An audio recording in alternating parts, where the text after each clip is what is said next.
दोस्तों, क्या कभी आपके जहन में यह सवाल आया है कि हज़रत आदम अलैहिस्सलाम से पहले यह ज़मीन कैसी थी? क्या यहाँ कोई मखलूक बसती थी? ये दुनिया कब शुरू हुई? हज़ारों साल पहले अल्लाह के कलीम हज़रत मूसा अलैहिस्सलाम ने भी बारगाह इलाही में ठीक यही सवाल किया था। उन्होंने अर्ज़ की, ऐ मेरे मालिक, मैं यह जानना चाहता हूँ कि तूने यह दुनिया कब बनाई और अब तक इस ज़मीन पर कितने और कैसे कैसे दौर गुजर चुके हैं। तो अल्लाह ताला ने अपने प्यारे पैगंबर को ज़मीन की वह तारीख बताई जिसे सुनकर अक्ल दंग रह जाती है। क्या आप जानते हैं सबसे पहले ज़मीन पर कौन सी अजीब और गरीब मखलूक बसती थी? जिन्नात के बादशाहों को कितने साल तक हुक्मरानी का मौका मिला? और वह कौन सा राज था जिसने इबादत गुजार अज़ाज़ील को हमेशा के लिए शैतान बना दिया गया? अल्लाह ताला ने इस कायनात के राजों पर से पर्दा उठाते हुए हज़रत मूसा अलैहिस्सलाम को क्या फरमाया, यह जानने के लिए आपसे गुजारिश है इस वीडियो को आखिर तक ज़रूर देखिएगा। एक दिन हज़रत मूसा अलैहिस्सलाम ने अल्लाह की बारगाह में अर्ज़ करने लगे, ऐ जहानों के पालने वाले रब, मैं यह जानना चाहता हूँ कि तूने यह दुनिया कब बनाई है और अब तक इस ज़मीन पर कितने और कैसे कैसे दौर गुजर चुके हैं।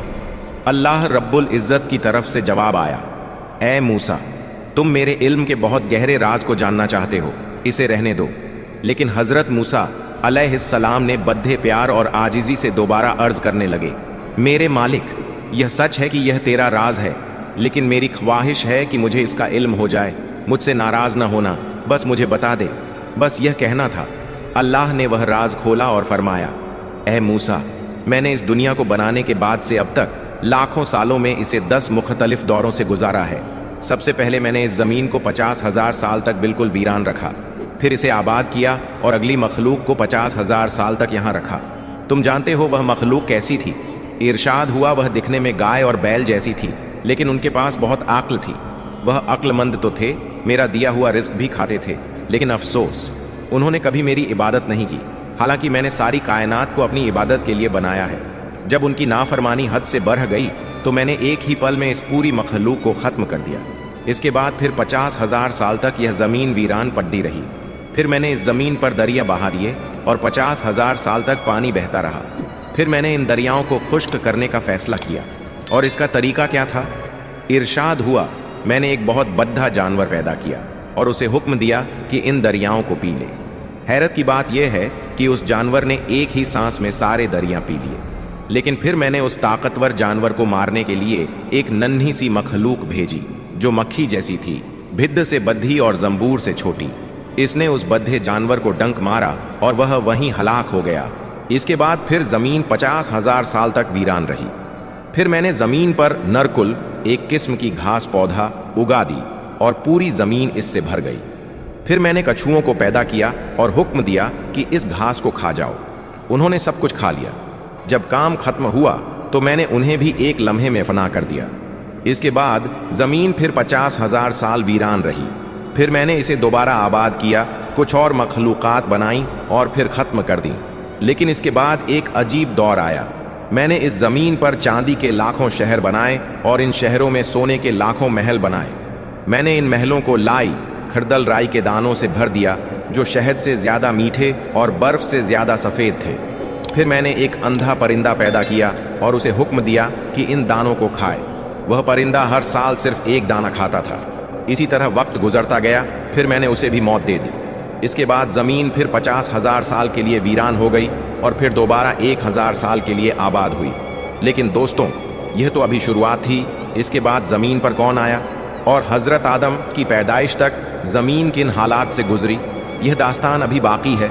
हमने ज़मीन के वीरान और अजीब व गरीब अदवार का जिक्र किया, लेकिन अब ज़मीन पर एक ऐसी मखलूक की आमद होने वाली थी जो काफ़ी हद तक इंसानों जैसी थी। हज़रत आदम अलैहिस्सलाम की पैदाइश से बहुत पहले अल्लाह ताला ने इस ज़मीन पर 2 अहम मखलूक़ात पैदा की, जिन्न और नसनास। आपके जहन में यह सवाल ज़रूर पैदा होगा कि जिन्न और नसनास क्या थे? तो इसका जवाब यह है, जिन्न वह मखलूक थी जो आग के शोलों से बनी थी और वह अपनी शक्ल बदलने की ताकत रखते थे, जबकि नसनास एक अजीब मखलूक थी जिनका आधा जिस्म इंसान जैसा और आधा जानवर जैसा था। उनका सबसे पहला बद्धा बादशाह या सरदार, जिसका नाम सोमा या तारतूश था, उसकी नस्ल ज़मीन के कोने कोने में फैल गई। جب ان کی آبادی بہت بڑھ گئی تو اللہ نے ان پر اپنا قانون اور شریعت نازل کی کہ اب تمہیں میری اطاعت کرنی ہوگی۔ شروع میں تو یہ سب بہت نیک رہے، اللہ کا حکم مانتے رہے۔ یہ دور کوئی چھوٹا موٹا نہیں تھا، بلکہ 36,000 سال تک انہوں نے سکون سے حکومت کی۔ لیکن پھر ان میں بغاوت اور شرارت آ گئی، انہوں نے اللہ کی نافرمانی شروع کر دی۔ نتیجہ یہ ہوا کہ اللہ کا عذاب آیا اور ان کے بادشاہ اور نافرمان لوگوں کو دردناک طریقے سے ہلاک کر دیا گیا۔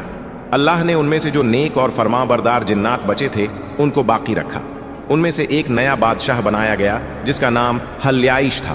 ایک بار پھر وہی ہوا، 36,000 سال تک سب ٹھیک رہا، پھر وہی سرکشی اور وہی تباہی۔ اس کے بعد تیسرا بادشاہ میکا آیا۔